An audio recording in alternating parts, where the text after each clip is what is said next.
শ্বশুরবাড়িতে আর আমাকে থাকতে দেবে না, সত্যি সত্যিই বলছি, শ্বশুরবাড়িতে আর ঢুকতে দেবে না। এইবারে যদি বাড়ি যায় না তাহলে আমাকে ঢুকতেও দেবে না, আমাকে ফিরে আসতে হবে। So hello everyone, how are you? I hope all of you are doing great and welcome back to my new video or new blog. তো আমি আজকে ভাবলাম তাহলে আজকে কিছু ব্লগ করা যাক।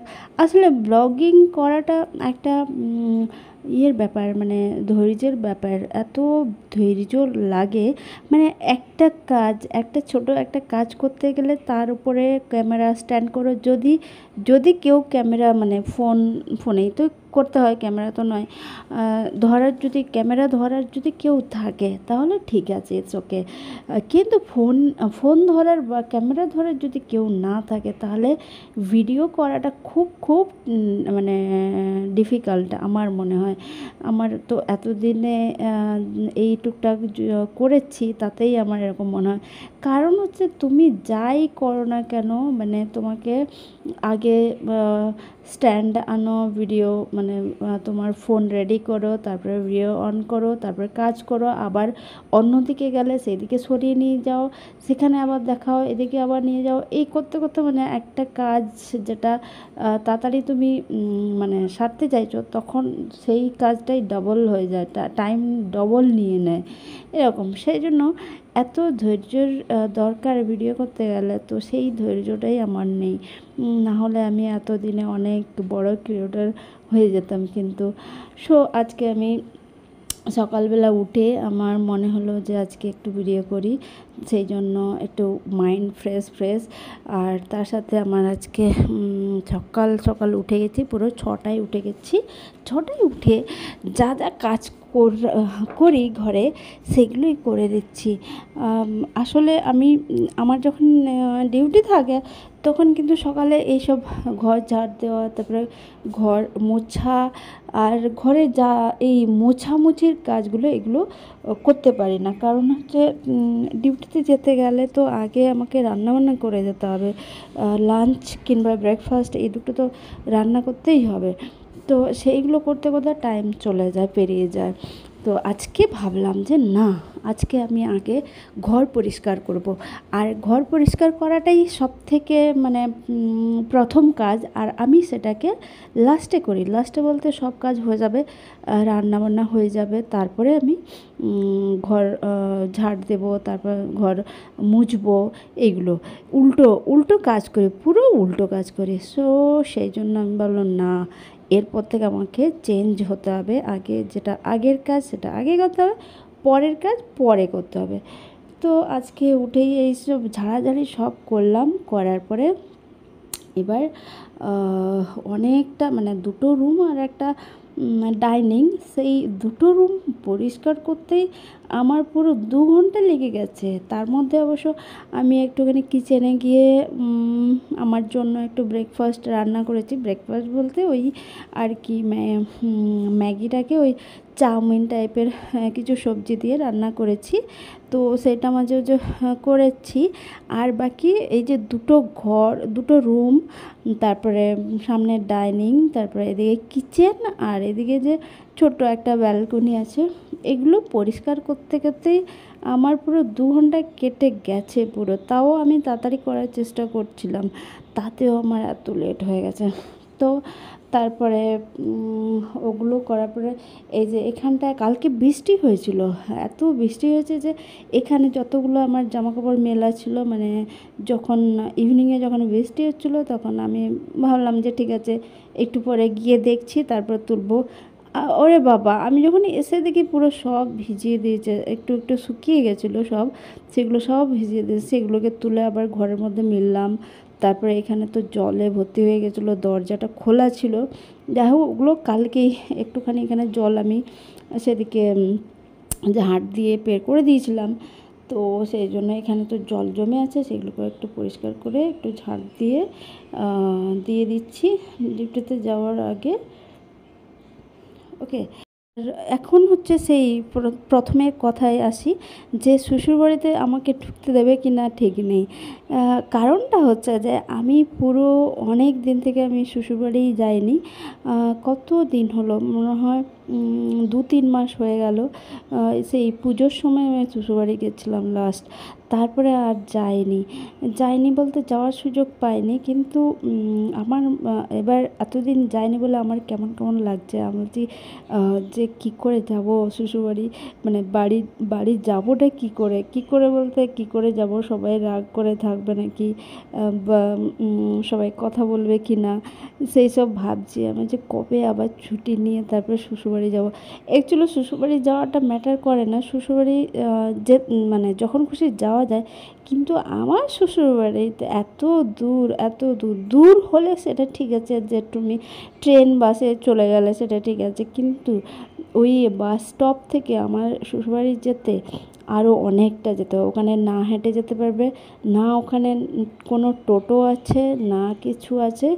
বাড়ি থেকে কেউ আসবে তারপর তোমাকে নিয়ে যাবে, তবেই তুমি যেতে পারবে, না হলে কোনো কিছু চলে না এদিকে। সাইকেল থাকলে সাইকেলে যেতে পারবে, বাইক থাকলে বাইকে, স্কুটি। এবার বাড়িতে যদি কেউ না থাকে তাহলে কিন্তু তোমাকে কেউ নিয়ে যেতে পারবে না। সেই জন্য মেনলি এই কারণেই আমি শ্বশুরবাড়িটা অতটা মানে যাওয়া আসাটা খুব একটা করতে পারছি না। আর যদি এরকম বাস স্টপের কাছে যদি হতো, খুব কাছে না হলেও একটু দূরে ধরো হেঁটে যাওয়া যাবে, কিংবা টোটোর চলাচল থাকবে, সেগুলোতে কোনো ব্যাপার না। কিন্তু এত দূরে সেই আবার জঙ্গলের ভিতর দিয়ে যেতে হবে, সেটা আবার কি সন্ধেবেলা যাওয়া যাবে না। সন্ধেবেলা হয়ে গেলে ওখানে আবার সেই জঙ্গলের ভিতর দিয়ে যেতে হবে পুরো। সে তো ঠাকুর তো ঠাকুর, হাতি তো হাতি, সেগুলো তাদের যাতায়াত তো ওখানে। আমার শ্বশুরবাড়ির একদিন আমি দেখাবো, হ্যাঁ। আমার শ্বশুরবাড়ির পাশ দিয়ে মানে একটা মাঠ মতন আছে, ওইটা দিয়ে হামেশাই ঠাকুররা পারাপার করে, ঠিক আছে। শুনেছি নয়, মানে আমি তো শুনেছি, আমি দেখিনি, বাট বাড়ির লোক তো সবাই জানে, মানে আমাদের পাড়ার লোক তো সবাই জানে যে এটা দিয়েই সব সময় পারাপার করে, সব সময়। তো আমার খুব ইচ্ছা আছে একবার খুব কাছ থেকে দেখব। তো সেটা দেখতে গেলে শ্বশুরবাড়িতে থাকতে হবে একটু শীতকালের দিকে, বেশি তো হাতি বেরোয়, তো সেই সময়টা যদি আমি থাকি তখন আমি আপনাদেরকে দেখাবো, ঠিক আছে। তো একদম কাছেই আর কি মাঠটা, সেটা দিয়েই যাতায়াত করে, বুঝতে পেরেছেন। তো তারপরে আমি এই যে কাজগুলো সারছিলাম, তো এই যে গ্যাস ওভেনটা যখন রান্নাবান্না শেষ হয়ে যায়, রান্নাবান্না শেষ হওয়ার পর তারপরে যে ওটাকে ভালো করে মেজে তারপরে রাখবো, সেইটাও আমার দ্বারা হয় না। আমি বললাম না উল্টো কাজ করি সব সময়। তো আমি কী করি, রান্নাবান্না করার আগে আমি একটু করলাম, মানে পরিষ্কার করলাম সব কিছু। তারপরে আবার যখন রান্না করব, তারপরে যে আবার ধুয়ে মুছে রাখতে হবে ইয়েটাকে, মানে ওভেনটাকে, সেটা আর করি না আমি। সেটা আবার যখন রান্না করব কালকে, তখন তার আগে যদি নোংরা লাগে আমার, তখন আমি আবার পরিষ্কার করব। এইরকম উল্টোটাই কাজ করি। তো তারপরে আমার শ্বশুরবাড়িতে সবাই আমাকে খুব ভালোবাসে, কিন্তু আমি মনে মনে ভাবি আমি মানে আমাকে হয়তো সবাই রাগ করে যে আমি যাই না বাড়ি, তার জন্য। তো সে মনের ভিতরেই অনেক কিছু ভেবে নিই আমি, কিন্তু আমি জানি সবাই আমাকে খুব ভালোবাসে। তো বাট এরপর আমি ভাবলাম কবে একটা শ্বশুরবাড়ি যাওয়া যাবে, তো তার জন্য একটু রিসেন্টলি যাব একটু। তবে কবে যাব সেটা বলতে পারছি না, তবে যাব। সেটাও আমি একা মানে আমাকে একাকেই যেতে হবে, কারণ হচ্ছে আমার হাজব্যান্ড সে এখন যেতে পারবে না বলল, সেই জন্য আমাকে একাকেই যেতে হবে। তো দেখি কবে যাওয়া যায়। গেলে আমি বাড়ি গিয়ে কিন্তু একটা ব্লগ করব, হ্যাঁ। বাড়ি গিয়ে আমি ব্লগটা একটাও করতে পারি না ওখানে গিয়ে। মানে আমার মনে হয় যে সবাই দেখবে হ্যাঁ কী করছে, ভিডিও করছে, এইটুকু এসে একদিনের জন্য একটুখানি কাজ করছে, সেটাও ভিডিও করে দেখাচ্ছে, এরকম হয়তো ভাববে। এইসব ভাবতে থাকি শ্বশুরবাড়ির দিক থেকে আর কি। আমরা না, এগুলো করা যাবে না, তাহলে আমি এক দুদিনের জন্য এসে এইসব যদি করি তাহলে আমাকে হয়তো খারাপ ভাববে সবাই। তো আমি ভাবলাম না, এরপর কিন্তু আমি বাড়ি গিয়ে একটু একটু করে ভিডিও করব। একটু সব না করলেও একটু হালকা কিছু করতেই পারি। কাজ করতেও ভালো লাগে আমার, অ্যাকচুয়ালি ভিডিও করে করে কাজ করতে বেশ ভালো লাগে। কিন্তু আর আমার দেশের বাড়ি মানে শ্বশুরবাড়ির কথাই বলছি। তো সেটা যেহেতু কেউ দেখেনি এখনও, মানে আমি একদম মানে একেবারেই আমি ভিডিও করিনি শ্বশুরবাড়ি গিয়ে। তো সেই জন্য এবার ভেবেছি যে একটা ভিডিও করব, তাহলে সবাই দেখতে পাবে। আর তারপরে আরেকটা জিনিস, সেটা হচ্ছে যে আমার শ্বশুরবাড়ি যাওয়ার খুব ইচ্ছা হচ্ছে। কারণ হচ্ছে একটা জিনিস, কারণ হচ্ছে আমি শ্বশুরবাড়িতে গেলে বেশিরভাগ আমি বাসন মাজি, ঠিক আছে। বাসন সকালবেলার বাসন, হাঁড়ি কড়াই সব কিছু আমি মাজি আর কি। সবাই মাজে, আমাকে হেল্পও করে, কিন্তু আমি নিজের থেকে বাসন মাজাটাকে চুজ করি, ঠিক আছে। কেন কি হচ্ছে, আমি ওই যে এখানে তো গ্যাসে রান্না হচ্ছে, গ্যাসে রান্না করছি, এবার ওই যে ছাইয়ে করে যে বাসন মাজা, ওটার একটা অন্যরকম আমার খুব ভালো লাগে, একটা মানে খুব একটা অন্যরকম লাগে যে ওগুলো দিয়ে মাজতে, ওগুলো দিয়ে মানে দিয়ে আর কি, ছাই দিয়ে মাজলে খুব চকচক করে বাসনপত্র, ঠিক আছে। সব ছাই দিয়ে নয়, কিন্তু কাঠের ওই ছাই দিয়ে যদি বাসন মাজা হয় না, তাহলে কিন্তু খুব সুন্দর চকচক করে। তো আমার এই রিসেন্টলি অনেক দিন থেকে আমার মনে হচ্ছে যে শ্বশুরবাড়ি গিয়েই তো ওগুলো মাঝামাঝি তো আছেই, কিন্তু আমি মনে মনে ভেবে রেখেছি ওই যে সব আছে মানে ছাই আছে, সবকে নিয়ে চলে আসবো, মানে অনেকগুলো, মানে চুপি চুপি সবগুলো না, চুপি চুপি নিয়ে, মানে প্লাস্টিক করে নিয়ে চলে আসবো, নিয়ে এসে এখানে বাসন মাজবো। সত্যি সত্যি বলছি, আমার এই যে ভিমবার বা এগুলো লিকুইড দিয়ে এগুলো দিয়ে আমার একটুও মানে মাজতে ভাল লাগে না, না পরিষ্কার হয় না কিছু হয়, কালো কালো তো থেকেই যায়। বালির প্রয়োজন হয়, বালি টালি তো ওইখানে নেই, বা মাটি একটুখানি দিলে সেটাও হয়। কিন্তু আমি এবার ভেবেছি ওই ছাইটাকে নিয়ে আসবো, ছাইয়ে করে বাসন মাজবো আর আপনাদেরকে দেখাবো, ঠিক আছে। এইবারে গেলেই কিন্তু আমি অবশ্যই ছাইটাকে নিয়ে আসবোই, চুপি চুপি নিয়ে আসবো। আর ছাইয়ে করে আমাদের একটা গ্রামে একটা মেয়ে ছিল, তার আমি দেখতাম, সে খুব সুন্দর ছাইয়ে করে এত বাসন মাজতে ভালোবাসতো, প্রচুর মাজতো, মানে মেজে মেজে এত মানে চকচক করতো, হাঁড়ি কড়াই সব কিছু এত চকচক করাতো ছোটোবেলায় আর কি। তো তার দেখে দেখে আমরাও মাজতাম, সে খুব ভালোবাসতো বলে আমিও মাজতাম তখন। সেই জন্য সেখান থেকে ভালো লাগাটা চলে এসছে। কিন্তু এখন তো আর ওরকম করে আর মানে ছাই পাচ্ছি না, এখানে বাড়ি তো সবসময় যাচ্ছি না, যেতে পারছি না। তো এই জন্যই ছাইয়ে করে মাজার একটা ইচ্ছা হয়েছে। তো সেই জন্য এবারে আনবই শ্বশুরবাড়ি গেলে, কিংবা আমার বাড়ি গেলেও আনবো ছাই। অনেক দিন বাড়ি না গেলে কিন্তু অনেক রকমের ইচ্ছা হয়।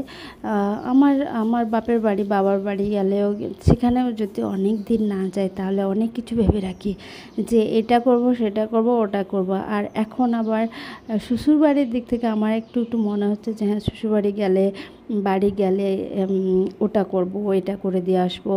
অনেক কিছুই ভেবে রেখেছি, একটাই মানে যেটা ইচ্ছাটা সেটা একটাই আপনাদেরকে বললাম, কিন্তু আরও অনেক কিছু ভেবে রেখেছি, আরও দুটো ভেবে রেখেছি, বাট কাজ করতে পারবো কিনা সেটা আমি জানি না। তবে দেখা যাক। তো এখানে রান্না হয়ে গেছে, আজকে তো আমি রান্না করিনি, আরেকজন রান্না করেছে, আমার হাজব্যান্ড রান্না করে দিয়েছে, মাটন রান্না করেছে আজকে। তো সেই জন্য নিজেই সার্ভ করে দিচ্ছে আজকে, আর ভাত, আর একটাই রান্না হয়েছে আজকে, যেহেতু মাটন হয়েছে। অ্যাকচুয়ালি মাটন বা চিকেন এগুলো দুটো যদি রান্না করি তাহলে আর কিছু লাগে না, এই দুটো মানে ঝোল আর ওই মাংসটুকু দিয়ে কিন্তু খাওয়া হয়ে যায়। যদি লাগে স্যালাড একটু হালকা, ওগুলো লেবু বা স্যালাড, বাট আর কিছু রান্না লাগে না। তো এই জন্য এই যে দেখো সার্ভ করে দিচ্ছে। আর এই মাটনটা হালকা মানে খুব কম তেল, খুব কম মশলা দিয়ে রান্না করেছে। মানে আমি পছন্দ করি বলে সেই জন্য রান্না করেছে। আমার খুব ভালো লাগে হালকা কিছু দিয়ে, হালকা মানে পেঁয়াজ এগুলো মশলাগুলো হালকা দিয়ে যদি রান্না করা হয় মাটনটাকে, আমার খুব সুন্দর লাগে। তো সেই জন্য আমার মতো করেই করে দিয়েছে। এবার আমি টেস্ট করে দেখব কেমন লাগছে। আর হাতে একটা লেবু ছিল, লেবুটা দিয়ে দিচ্ছিলাম। এই যে দেখো মাখিয়ে নিলাম, এবার খাবো। সত্যিই খুব সুন্দর রান্না হয়েছিল। মানে ভিডিওর জন্য বলছি না যে হ্যাঁ এখানে দেখাচ্ছি বলে সেই জন্য মানে আমাকে এমনি করতে হবে তো হচ্ছে না। খুব সুন্দর একদম টেস্ট, এত যে টেস্টটা আমি চাই সেইটাই, পুরো সেই টেস্টটাই পেয়েছি। সো আমার ভিডিও ভালো লাগলে অবশ্যই একটা লাইক, কমেন্ট বা শেয়ার করে রাখবেন। Thanks for watching, see you on my next video.